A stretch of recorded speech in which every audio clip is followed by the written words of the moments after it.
आज के जो शंकाएं हैं भगत भाई बहनों की, उस आधार से हम अभी लाइव प्रोग्राम को शुरू करते हैं। तो ध्यान से सुनना, क्योंकि पिछले कई दिनों से परमात्मा बहुत अच्छे अच्छे पोस्टर बनवा के और सोशल मीडिया पे वायरल करवा रहे हैं। लोगों की आंखें खुल रही हैं, लोग परमेश्वर के सत्संग ज़्यादा ज़्यादा सुन रहे हैं। तो उसी के रिगार्डिंग कुछ भाइयों की शंकाएं थी। और जैसे दास ने एक पोस्टर बनाया था कि त्रेता युग में जो नरसिंह का रूप धारण करके आया था, भगवान नरसिंह का जो रूप धारण करके आया था, जिसने हिरण्यकश्यप की छाती फाड़ी थी और जिसने अपने प्रिय भक्त प्रहलाद की जीवन रक्षा की थी, दास ने कहा कि वो विष्णु भगवान नहीं था, वो त्रिलोकी विष्णु भगवान नहीं था, वो संत रामपाल जी महाराज था, जो त्रेता युग में भगवान नरसिंह का रूप धारण करके अपने प्रिय भक्त प्रहलाद की जीवन रक्षा करने आया था। वो संत रामपाल जी महाराज था। क्यों? क्योंकि ये परमात्मा चारों युगों में आता है। ये परमात्मा जब चाहे जहां प्रकट हो जाता है, जब चाहे जो रूप ये परमात्मा बना सकता है। इसका वैदिक नाम इसका है कबीर देव। उसके अलावा ये परमात्मा कहीं भी, किसी भी रूप में, किसी भी रंग में, किसी भी क्षेत्र में, किसी भी देश काल और परिस्थिति में, किसी भी नाम से, किसी भी शकल सूरत से, जब चाहे जहां प्रकट होकर अपना काम करता है। तो आज वही परमात्मा जो त्रेता युग में नरसिंह रूप धारण करके आया था, वो कबीर परमेश्वर, आज वही कबीर परमेश्वर संत रामपाल जी महाराज जी के रूप में आप और हमारे सामने प्रकट है, विद्यमान है, आज हमारे सतगुरु के रूप में है। तो बहुत सारे भगत भाई बहनों ने कहा कि यदि नरसिंह रूप यदि कबीर भगवान ने धारण किया था, तो उन्होंने कहा कि वो तो विष्णु भगवान था। पुराणों में तो लिखा कि वो तो विष्णु भगवान थे, वो तो त्रिलोकीनाथ थे। तो कबीर जी नरसिंह के अवतार कैसे हो गए, कहां से हो गए? तो कॉमन सेंस की बात है, जगत वालों को ये बातें इतनी आसानी से समझ में नहीं आ सकती हैं। इसके दो कारण हैं पुण्यात्माओं। सबसे पहला कारण तो ये कि हिरण्यकश्यप ने ब्रह्मा जी से जो वरदान मांगा था अपने कठोर तप के बदले, उस वरदान में उन्होंने ये मांगा था कि ना मैं दिन में मरूं, ना मैं रात में मरूं, ना मैं जमीन में मरूं, ना मैं आकाश में मरूं, ना मुझे कोई पशु मार सके, ना मुझे कोई इंसान मार सके, ना मुझे कोई देव मार सके, ना मुझे कोई महादेव मार सके, ना मुझे किसी अस्त्र से मारा जा सकता, ना मुझे किसी शस्त्र से मारा जा सकता। अर्थात उन्होंने ब्रह्मा जी से इस प्रकार का वरदान ले लिया कि इस 21 ब्रह्मांड में कोई भी समर्थ शक्ति उसको मारने के लायक नहीं थी।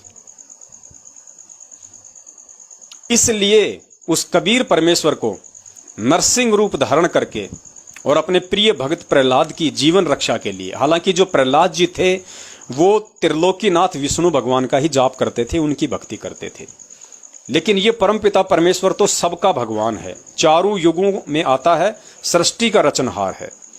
आज चाहे कोई देवी देवताओं की भक्ति कर रहा हो, चाहे कोई ब्रह्मा विष्णु महेश जी की भक्ति कर रहा हो, चाहे कोई किसी अन्य नकली धर्म गुरु शंकराचार्य संत और महंत के पीछे नाम लेके भक्ति कर रहा हो, समय आने पे रक्षा उन सब की ये कबीर परमेश्वर ही करता है। वो चाहे कोई भी कारण बनाता हो, कोई भी रीजन बनाता हो। तो उस समय जो भगत जो प्रहलाद की रक्षा की थी, वो उस वरदान के अकॉर्डिंग उस कबीर परमेश्वर ने ही नरसिंह रूप धारण करके की थी। क्योंकि उस वरदान के अनुसार इस 21 ब्रह्मांड का कोई भी देव, महादेव, कोई भी व्यक्ति उसको मारने में सक्षम नहीं था। क्योंकि उसका वरदान था कि ना मुझे देव मार सके, ना मुझे महादेव मार सके। क्योंकि उसने तप इसीलिए किया था कि क्योंकि वो राक्षस खानदान से था, वैसे तो ब्राह्मण था, लेकिन आगे चल के अपने कर्मों से वो राक्षस हो गया था। तो इनका ज्यादातर युद्ध जो है वो देवताओं के साथ में चलता था। तो उसने वरदान मांगा था कि ना मैं देवता से मरूं, ना मैं देव से मरूं, ना मैं महादेव से मरूं। तो बताओ, देव आ गया, महादेव आ गया, तो फिर 21 ब्रह्मांड में कौन बच गया? ब्रह्मा विष्णु महेश देवता ही तो हैं। ब्रह्मा विष्णु महेश देवताओं की श्रेणी में तो हैं, देव श्रेणी में तो हैं। और ये उसने वरदान ले रखा था कि देवता मुझे मार नहीं सकते। तो बताओ फिर कौन मारने में सक्षम था? तो इसलिए स्वयं उस कबीर परमेश्वर को नरसिंह रूप धारण करके और मारने के लिए आना पड़ा।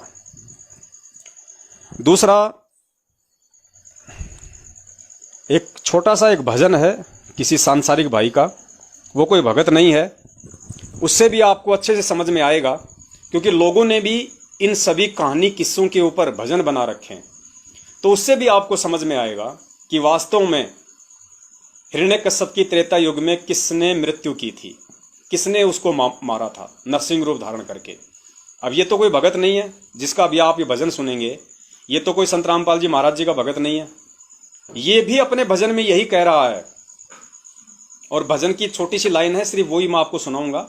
उसमें है कि एक दिन बिगड़ी पिता पुत्र की, बांध खंभ के मारे, यानी जो प्रहलाद था उसकी अपने पिता से बिगड़ गई थी, क्योंकि हिरण्यकश्यप कहता था कि मैं भगवान हूं, मेरी पूजा करो। प्रहलाद जी कहते थे कि नहीं, विष्णु भगवान है, मैं उनकी पूजा करूंगा। तो इस भजन में कहा गया है कि एक दिन बिगड़ी पिता पुत्र की, यानी उनकी अनबन हो गई इस बात को लेके। तो एक दिन बिगड़ी पिता पुत्र की, बांध खंभे के मारे, हिरण्यकश्यप ने उसको खंभे से बांध के उसको मारना चाहा।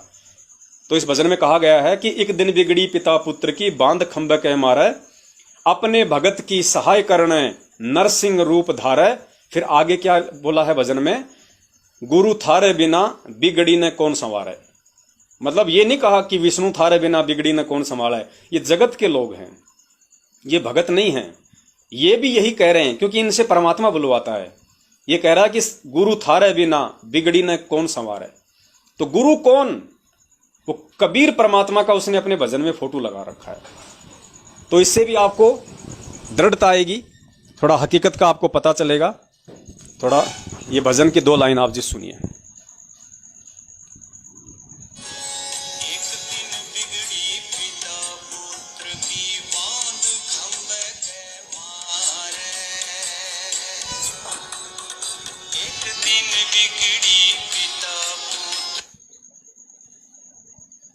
जोड़ा नहीं गया इसको, 1 मिनट पुण्यात्मा दास थोड़ा कनेक्ट कर देता है। एक दिन बिगड़ी पिता पुत्र की बात, आप सुनना। एक दिन बिगड़ी पिता पुत्र की, बांध खंभे के मारे। एक दिन बिगड़ी पिता पुत्र की, बांध खंभे के मारे। अपने भगत की सहाय करण ने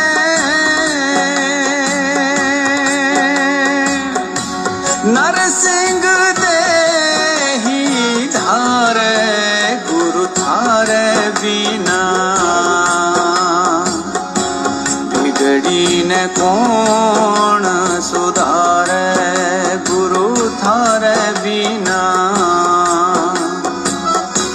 बिगड़ी ने कौन सुधारे। गुरु थारे बिना बिगड़ी ने कौन सुधारे।